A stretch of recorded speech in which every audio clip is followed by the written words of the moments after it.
아인슈타인 이후 최고 두뇌로 알려진 이 시대 최고의 물리학자였던 스티븐 호킹 박사는 대학원 1학년 때 루게릭병에 걸려서 3년밖에 못 살 것이라는 진단을 받았습니다.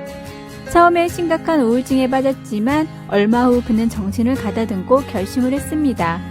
좋다, 시한부 삶이면 어떤가? 내 인생이 짧은 인생이라면 더 값지게 시간을 활용해야지. 나에게 부여된 삶의 시간이 얼마나 되는지 알 수 없지만 계속 일을 하자. 어쩌면 생각보다 연구할 수 있는 시간이 많이 남아있을지도 몰라. 결국 그는 의사들의 진단과는 달리 3년이라는 시한을 뛰어넘어 세계 물리학계에 엄청난 업적을 남겼으며 아인슈타인의 버금가는 학자로 인정받고 있습니다. 그는 이제 고인이 되었지만 그가 늘 했던 말이 있습니다. 우리는 최선을 다해야 합니다. 안 될 수도 있는 상황에서 가능성을 믿고 즐기면서 좋아하는 일을 최선을 다하는 것, 이것이 성공의 비결이자 성경의 위인들에게서도 찾을 수 있는 하나님께 쓰임받는 원리입니다. 성경을 통해 이 원리를 발견해야 하고 또 내 삶에 적용해야 합니다. 단 한 구절의 말씀이라도 내 삶에 적용해 나갈 때 삶은 분명히 변화됩니다. 성공의 비결이 거창하거나 화려하진 않지만 단순한 원리를 끝까지 붙들 때 비로소 빛을 발한다는 것을 알 수 있습니다.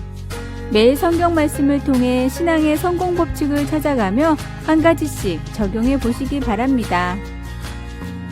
오늘의 말씀, 우리의 씨름은 혈과 육을 상대하는 것이 아니요 통치자들과 권세들과 이 어둠의 세상 주관자들과 하늘에 있는 악의 영들을 상대함이라. 에베소서 6장 12절. 오늘의 찬송 350장. 우리들이 싸울 것은 오늘의 만나. 주님이 주신 지혜를 행동으로 나타나게 하소서. 말씀을 근거로 약속을 믿음으로 최선을 다할 힘을 얻으십시오. 아래의 빨간색 구독 글자를 누르시어 더 많은 전도의 열매를 맺으시길 기도합니다. 에티오피아에 있었던 일입니다. 경찰이 납치된 여자아이를 일주일 후에 발견했습니다. 검은색 갈기의 사자 3마리가 마치 자신들의 새끼인 양 그 아이를 둘러싸 보호하고 있었습니다. 7명의 남자가 이 12살 된 여자아이를 납치하여 숲속에 데리고 가 아이를 구타하고 있었는데 놀랍게도 작은 무리의 사자떼가 이 아이의 울음소리를 듣고 달려와 구타하던 그 남자들을 쫓아버렸습니다. 사건 담당을 맡았던 원디무 경사는 기자에게 이렇게 말했습니다.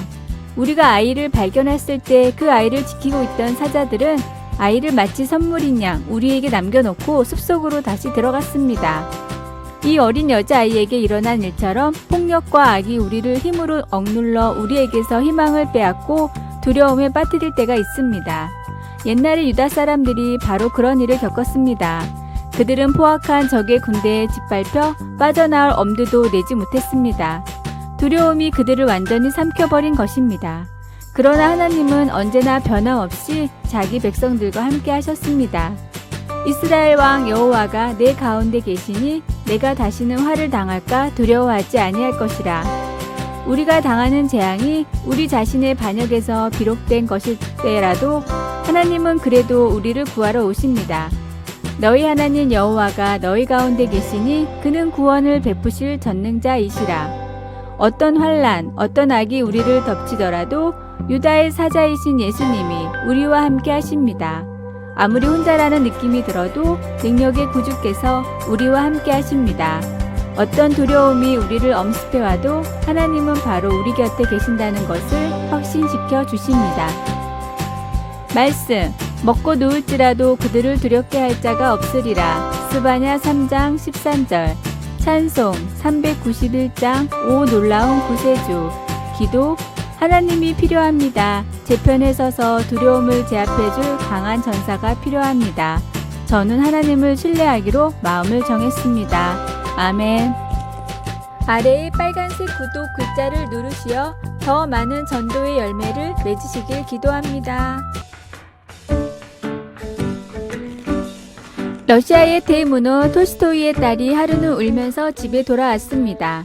한 친구가 저를 때렸어요. 제가 사과를 요구했는데 오히려 더 놀려서 집에 왔어요. 저는 너무 분해요. 내일 아빠가 그 친구를 꼭 혼내주세요. 딸을 너무나 사랑했던 톨스토이는 이렇게 대답했습니다. 알았다. 내일 아침에 꼭 아빠가 그 친구를 혼내줄 방법을 준비할 테니 오늘은 아무 걱정 말고 잠을 푹 자렴. 알았지? 다음날 아침 톨스토이는 잠시만 딸에게 기다리라 하더니 주방에서 정성스럽게 만든 샌드위치를 바구니에 담아 나왔습니다. 이 모습을 본 딸이 물었습니다. 아빠, 친구를 혼내주러 가자더니 샌드위치는 왜 준비한 거예요? 사랑하는 딸아, 아빠가 그 친구를 혼내준다 하더라도 아빠가 없을 때는 너를 더욱 괴롭힐 거란다. 차라리 이렇게 호의를 전하고 사과를 받고 사랑을 베풀면 오히려 사이가 더 좋아지지 않을까? 아빠랑 같이 가서 샌드위치를 전하고 사과를 받아주고 오자꾸나. 그리고 톨스토이의 말대로 딸은 샌드위치를 전해준 그 친구와 다시 관계가 회복돼 좋은 친구로 남을 수 있게 되었습니다.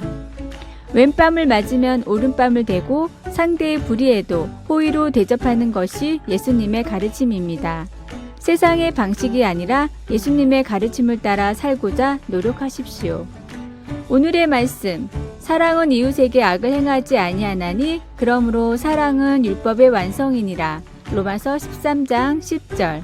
오늘의 찬송 293장 주의 사랑 비칠 때에 오늘의 만나 다른 어떤 방법보다 사랑의 방법으로 모든 일을 갚게 하소서. 오늘 일어나는 모든 일들을 칭찬과 호의로 갚읍시다. 아래의 빨간색 구독 글자를 누르시어 더 많은 전도의 열매를 맺으시길 기도합니다. 고린도전서 14장 20절에서는 지혜와 악을, 아이와 장성한 사람을 대조하여 말씀하고 있습니다. 결론적으로 지혜롭고 성숙한 사람이 되라는 말입니다. 성도의 신앙생활과 교회생활에서 필요한 사람은 지혜롭고 성숙한 사람입니다. 그리고 악을 행하지 않는 사람입니다. 고린도 교회에서는 교회 안에서 악을 행하는 사람들로 인하여 교회가 분열 위기에 놓이게 되었습니다. 분별 없이 행동하고 악한 일을 저지르는 사람들로 인하여 많은 사람이 피해를 입게 되었습니다. 이로 인하여 바울은 여러 차례 권면하고 책망하였습니다. 그러나 지혜롭고 성숙한 사람들은 분별 없이 행동하지 않습니다. 교회와 성도들 간에 덕을 세우는 행동을 합니다. 그것이 성도의 본분입니다. 첫째, 하나님은 지혜를 중요시 여깁니다. 아라비아 격언에 보면 지혜로운 사람의 하루는 어리석은 자의 일생과 맞먹는다 라는 말이 있습니다. 이 말은 사람들이 얼마나 지혜를 중요시 여기는지를 잘 보여주는 격언이라고 볼 수 있습니다. 사람도 이렇게 중요시 여기는 지혜에 대해 하나님은 어떻게 말씀하시고 있습니까? 지혜는 그 얻은 자에게 생명나무라 지혜를 가진 자는 복되도다 라고 하였습니다. 이는 하나님이 얼마나 지혜를 중요시 여기는지를 잘 보여주는 말씀입니다. 하나님은 지혜를 중요시 여기십니다. 이처럼 하나님이 중요시 여기는 지혜에 대해 하나님의 자녀인 성도들은 장성한 어른과 같이 되어야 합니다. 둘째, 지혜를 중요시 여겨 지혜를 소유한 사람이 성숙한 성도가 될 수 있습니다. 지혜가 제일이니 지혜를 얻으라. 내가 얻은 모든 것을 가지고 명철을 얻을지니라 라고 하였습니다. 지혜가 모든 것 중에 제일이라고 성경은 말씀하고 있습니다.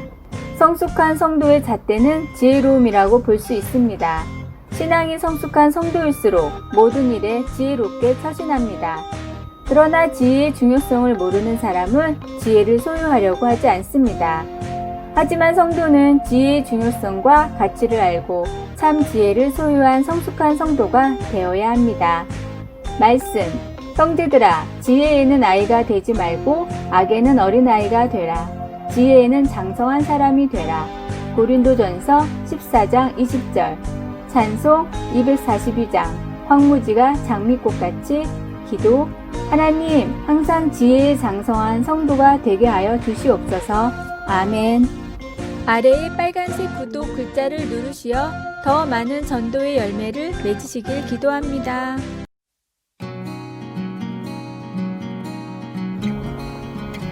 공자의 제자 중 약속을 지키기로 유명한 증자라는 사람이 있었습니다. 하루는 증자의 아내가 장을 보러 가는데 아들이 따라가겠다고 떼를 섰습니다. 시장에 만난 음식들을 이것저것 사달라고 조를 신찬인 것을 알고는 증자의 아내가 이렇게 말했습니다. 엄마가 장을 금방 보고 올 테니 집에서 기다리렴. 돼지고기를 사와 맛있는 반찬을 해줄 테니. 그 말을 들은 아들은 얌전히 집에서 엄마를 기다렸습니다. 잠시 뒤 아내가 시장에 다녀왔는데 돼지고기를 사오지 않는 것을 보고는 증자가 마당에 나가 하나뿐인 돼지를 끌고 어디론가 가기 시작했습니다. 아내가 어딜 가느냐고 묻자 증자가 말했습니다. 돼지고기를 사온다는 엄마가 빈손으로 왔으니 내가 돼지를 잡으러 가요.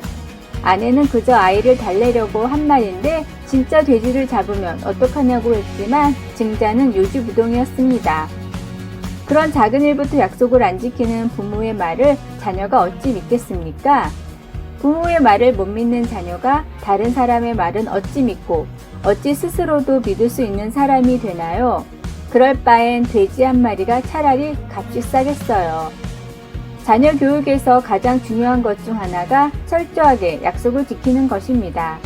하나님께 드린 약속도 반드시 지키십시오. 아멘. 오늘의 말씀.